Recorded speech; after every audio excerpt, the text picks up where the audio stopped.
Mainit pa rin ang usapin tungkol sa absolute divorce bill. At maging ang mga senador, iba-ibang opinyon tungkol dito. Iyan ang tatalakay ni Professor Antonio Contreras sa Punto de Vista. Professor.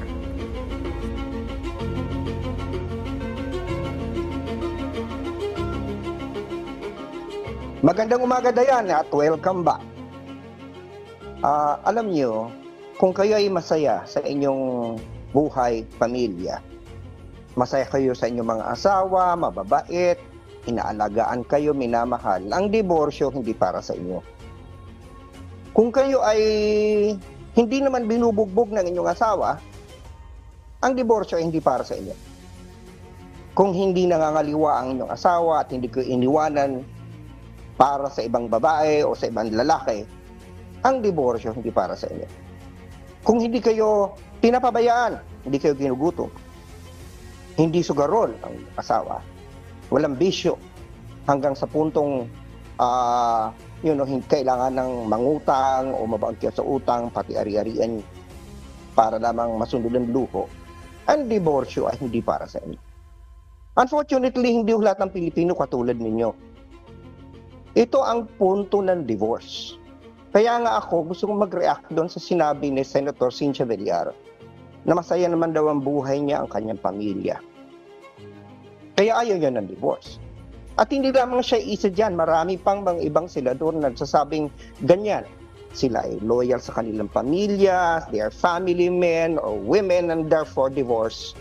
They don't want divorce. But you are making laws, not for yourself, but for those unfortunate people, yung mga tao na nakakulong sa isang pagsasama na parang impyerno, na wala ng pagmamahal.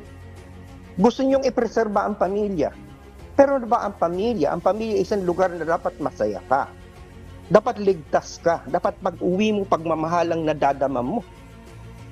May mga nagsasabing hindi na kailangan ng diborsyo, andyan naman ang annulment.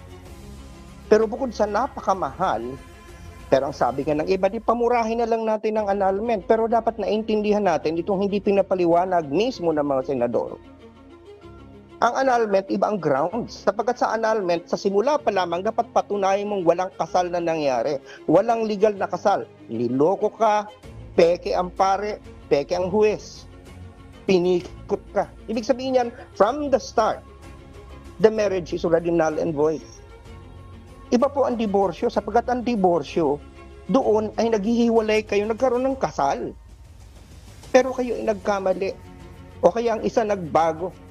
Kaya yung dating pagmamahalan na uwi sa di pagkakaintindihan, buti kung di pagkaintindihan lang, nagkakaroon na ng sakitan, pati ang mga anak sinasaktan.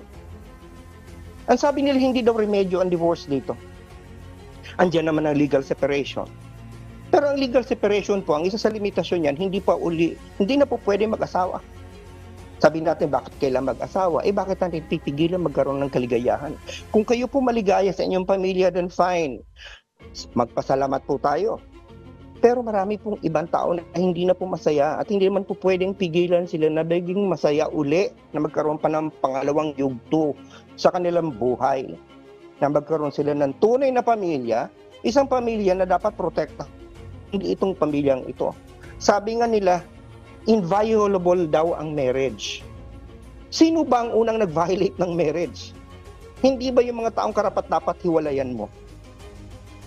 At ito yung huli na sinasabi ko na dapat tingnan din ng mga senador na ayaw ng diborsyo. May nagsasabi, Katoliko sila. Sila ay God-fearing. Sila ay Kristiyano. Again, binabati ko po kayo. Maganda po yun. Pero dapat po nating isaisip ng Pilipinas sa isang sekular na bansa. Nasa Article 3, Section 5 po ng Saligang Batas sa Bill of Rights, ang sasabi that the freedom of worship shall be held inviolable and shall be allowed forever. Hindi word for word yan, pero ganun ang gist. However, without discrimination, pero also without preference. Ibig sabihin, wala kang kakampihan. Bilang mga senador, ahente ho kayo na Estado.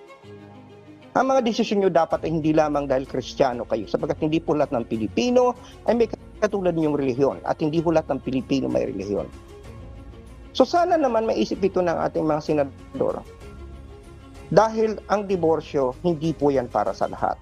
Hindi po yan porket may diborsyo tayo, parang magdi-divorce na lang lahat. May grounds po yan. Hindi po yan basta-basta na lang naisip mo bukas maghihiwalay kayo, hiwalay na kayo. Dahil ayaw mo na.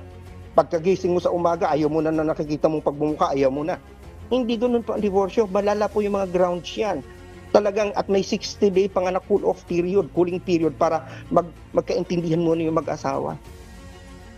Again, nire-remind ko po ang mga senador, kung kayo ay Kristiyano, mabuti po yun. Pero hindi po lahat ng tao Kristiyano at bawal po sa saligang batas na gamitin ninyo ang relihiyon nyo to prefer. To make a decision that prefers one particular faith, particularly your faith.